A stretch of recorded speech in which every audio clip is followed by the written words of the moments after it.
ងសម្រាប់តែបងពាក្យស្រឡាញ់ក៏ក្នុងដួងចិត្តលក្ខការពិតនៅក្នុងបេះដូង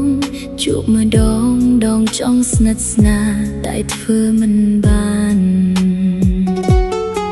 បន្តស្នេហ៍បែរជាបញ្ច្រាស់ទីស្គ្នាពេលវេលាពងវៀងអារម្មណ៍សងខាងស្មានថាបងគ្មានចិត្តលើអូនទើបដកខ្លួនពីស្នេហ៍តែនខាងជ្រើសយកគេដែលគ្រប់យ៉ាងមានព្រមអាណិតជ្រៅស្រគេហើយបែកឡើយដឹងថាក្នុងចិនតាបងក៏មានរូបអូនដេកក៏ស្ងួនមិនប្រាប់អូនលឿនបន្តិចរុនថត់ណាស់ស្ទើរស្ទះទៅហើយចំបកក្រោយទៅជួបស្នេហ៍ពិតតែអាណិតមនុស្សម្នាក់ដែលគ្មានកំហុស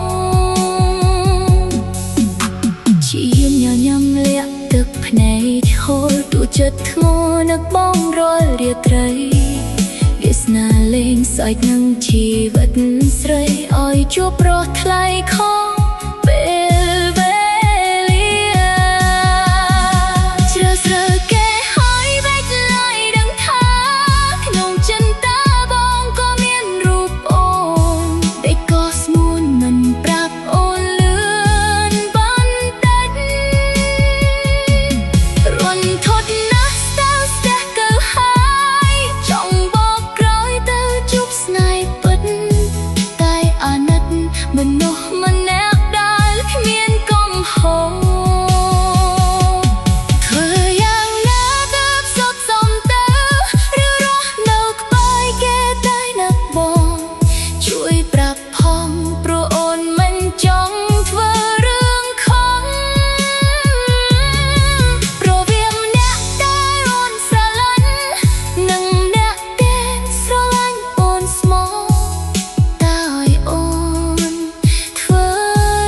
យ៉ាងណាតើឲ្យអូនធ្វើ